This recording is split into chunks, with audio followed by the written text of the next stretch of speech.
All right, so I watched What If Season 3, Episode 6, and this one is basically what if Shang-Chi was a cowboy in the 1800s. And I will say, that's just a really fun premise right off the bat, and I think they, execute it decently well. I think Simu Liu is putting on, kind of a fun little cowboy performance. Kate Bishop is his little sidekick. I think she's fun as well. Interestingly enough, he doesn't actually have the 10 rings. He's just a guy that knows Kung Fu, which I prefer personally. I think that Shang-Chi was a much more interesting character in his movie when he was just a guy that knew Kung Fu.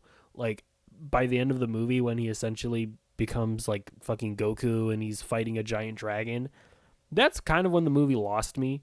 So I actually don't mind at all the fact that the 10 rings, the way that plays into this story is that he's the legend it's like the legend of Shang-Chi, where if you ring a bell 10 times and he'll show up and beat you up or whatever. And yeah, like that whole motif there worked for me. Kate Bishop, she doesn't use a bow and arrow. She's just really good at shooting a gun, which makes sense, I guess, for the cowboy sort of thing that they're going for. There's a villain called the Hood. I think that this is supposed to be like a play on the Hood, who's also supposed to appear in the Ironheart series. I think that that's what they're going for here.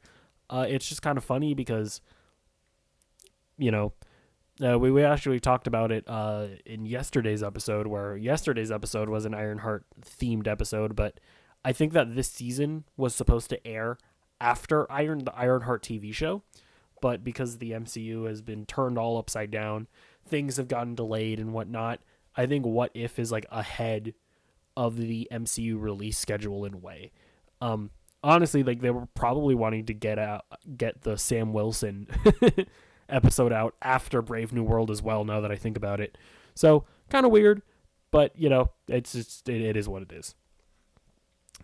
So Shang-Chi's sister was kidnapped, so he has that sort of emotional grounding to the character. Kate Bishop's like parents were also killed by the Hood, so they're kind of like working together to stop the villain or whatever. Kind of this is like little kid character that gets introduced, and they end up taking care of him. I think they took his dad or whatever, and it's one of those things where none of these characters get super deep. I think the storytelling is always going to be a little lacking in these What If episodes, but for the bar of a 25-minute What If episode, I think they do a decent job of making you care about the characters. There's some fun like technology stuff in here where like Stark arc reactors are like powering trains and whatnot, and I think all that's always fun whenever we see like different eras of Stark technology and how it evolves. I always like seeing that kind of thing. They end up revealing that the Hood has been kidnapping like immigrants or whatever, and like brainwashing them in order to turn them into soldiers. So that's actually a pretty creepy like situation there.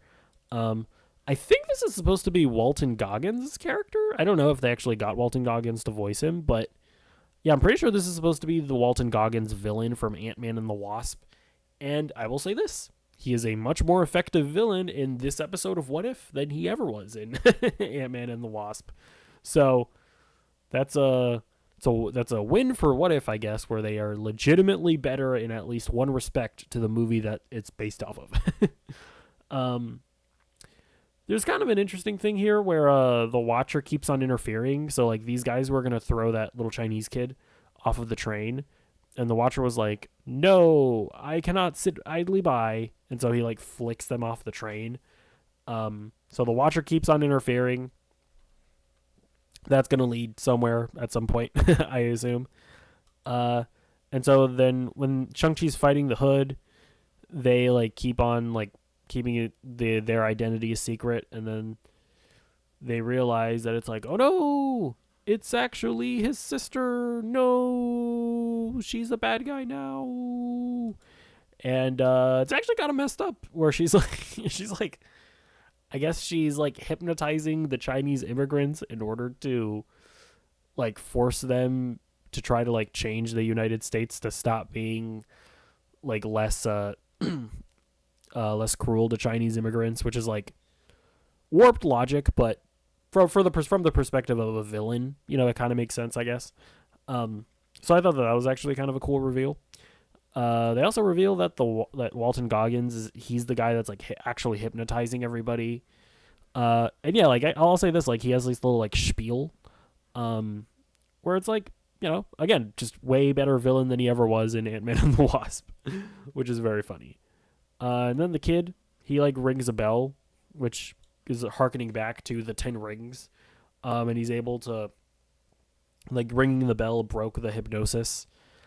Which honestly, if that can break the hypnosis, I feel like the hypnosis was never actually going to work that well in the first place, but whatever. And then, it gives Shang-Chi the opportunity to be like, aha, I will gain the upper hand, sister. But then Shang-Chi does the thing where he's like, I'm not going to fight you, sister. I love you. And I know that you're still in there deep down somewhere, and you don't want to fight me either. But again, they go kind of hard, where she is actually going to kill Shang-Chi anyways.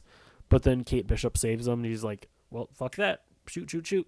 So, kind of a fun ending there. They weirdly tease this kid. They say that this kid is going to become Iron Fist, and it's like, I don't know why What If is trying to, like, tease future episodes. It's like, the season is ending. Like, it feels like they keep on teasing, like kind of the way that Captain Carter had like through line episodes. They keep on like teasing future storylines.